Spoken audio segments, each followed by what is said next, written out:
Hey, so today I'm ranking the new Ye album, Bully. So I'm going to start by going through all the songs and ranking each one individually. Then I'll talk about the album as a whole. So first off, King is a very good start. I really love the beat for this one. My only problems, which will be problems with a lot of these songs, is that Ye sounds really low energy, and also the song is way too short. But overall, I give it a 9 out of 10. It's my third favorite on the album. Next up is This a Must, which kind of just feels like an interlude, but it's marketed as a full song. It's only a minute and 26 seconds, which makes it the shortest song on the album, and it's just really underwhelming after King, so I give it a 5. Third is kind of like the lead single to the album, Father, featuring Travis Scott. First problem with this song is that the intro is way too long. It just drags on for like a minute, and I feel like half of that could have been cut out. Secondly, the verses are really short, like most of the songs on this album, and also Ye feels low energy again, but it's still a decent song. 7.5 out of 10, and I really like the Travis verse. Next up is All the Love featuring André Troutman. This is my favorite song on the whole album. The one problem that I have with it is that there's no verse. It just keeps repeating the chorus and pre-chorus over and over again. But I feel like this song really doesn't need a verse. It just sounds good enough on its own. So this song is still a perfect 10 out of 10 for me. Next up is Punch Drunk, which has an incredible sample flip. And apparently the production on this was done by Northwest, which is really impressive if true. Again though, the song's just way too short, and the mixing is kind of off and it feels unfinished. So it's only a 7.5 out of 10. Whatever Works sounds straight out of the College Dropout and Late Registration, except just a worse version of that. I like the song, but if I'm listening to it, sometimes I just rather listen to Late Registration or the College Dropout. But it's still a really good old school Kanye type track, which is why I give it an 8 out of 10.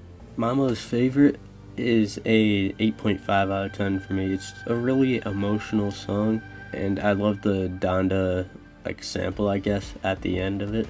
And this song is really short like the rest of them, but I feel like that's fine for it because the sample at the end adds a lot to the song. A lot of these songs, this beat just keeps going on and literally nothing else happens at the end to pad out time, so it's not like 1 minute long with the one verse in the song. But this one, I think that extra time is used well to have that sample, and it's really emotional, and yeah, 8.5 out of 10. Sisters and Brothers, again, is great, but way too short. And this is what I'm talking about with the sample that just goes on. Like, the last minute of this song, and this is only a 2-minute 46-second song, the last minute or so is just the beat continuing with nothing else happening over it. But I think it's a 7.5 out of 10. The title track is my second favorite on the album. I love the CeeLo Green feature. It fits the song so well, and I love Ye's vocals on this one. The beat is so menacing and kind of reminds me of Chains and Whips off of the God Saw Him Out album. I really love the beat. And while this song is short, it's 2 minutes and 27 seconds. Unlike a lot of other songs on this album, that entire track length is filled up meaningfully with new verses. I give Bully a perfect 10, and it's the only other song on this album other than All the Love that I think is a perfect song. Next up, Highs and Lows. Again, really short, but I love this song. It's a shame that the feature couldn't get cleared, but that's not really anyone's fault other than Palme. I feel like another verse was needed just because, again, this song is so short and it feels so unfinished. But it's still, even unfinished, it's still a great song, and I think it's a 7.5 out of 10. I Can't Wait also I think is a 7.5 out of 10. I really love the verses on this, and the sample is really nice. But I don't like how the sample is pitched during the parts where Ye isn't actually rapping. Those little in-between parts between the verses. The low pitch just sounds weird. That kind of brought down the song for me, so it could have been higher, but it's a 7.5 for me. I've seen a lot of hate on White Lines, but I love this song. It makes you feel like you're floating. It's so angelic. And the André Troutman vocals are great too towards the end. Only problem is, again, it's way too short, so that brings it down from what could be a 10 to a 9. Circles is absolutely terrible. It's barely listenable. It sounds like a regular song that was just sped up like 1.5 times and just put on the album. And I'm pretty sure the hook is AI. It like has those weird like crackles like AI would. It might just be weird mixing. Like a lot of this album has weird mixing, but it sounds AI. This song is just not it. I'd give it a 3.5 out of 10. Except this Preacher Man, which also is really disappointing. First of all, the first verse is completely AI. And then once it's actually real vocals, it sounds like he recorded them at gunpoint while asleep. Like, it's just so unenergetic, and I feel like this beat really needed some like energetic, punchy vocals, especially over the hook. But he's just really low energy, and that brings down the song from what could be like a 7 or around there down to a 4 for me. Beauty and the Beast, again, it's extremely short. It's 1 minute 45 seconds.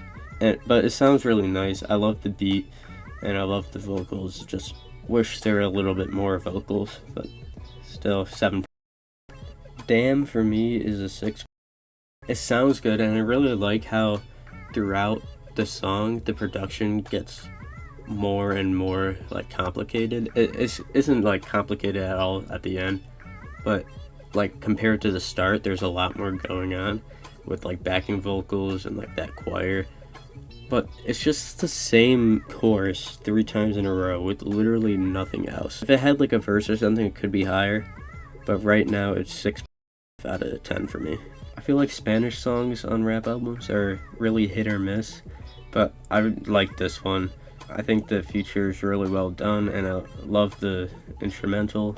And I'm surprised that he's actually like singing in Spanish and not just using AI, but it's really welcome. So I give this a 7 out of 10.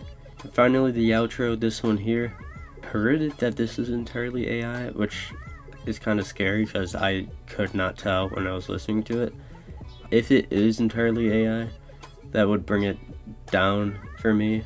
But assuming it isn't, which is what I thought when I initially heard it, it's a 7.5 out of 10. It's a little stale at the start, but then it picks up towards the end. The ending of the song is really cool.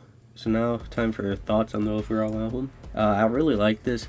It's a lot better than everything else he has released after Donda, but I don't think it's quite better than Donda. If it gets updated and it gets better mixing and a couple more verses, it could potentially be better than Donda for me. But right now, it's just under. But I think it's better than Jesus is King, both Vultures, and Donda 2. The album overall feels very unfinished, but the start of something really great. And apparently he's going to keep updating it, so if it does get updated, I think this could be a really incredible album. But right now, it's just good, and I've rated it a 7.3 out of 10. That's it for this video. Bye and subscribe.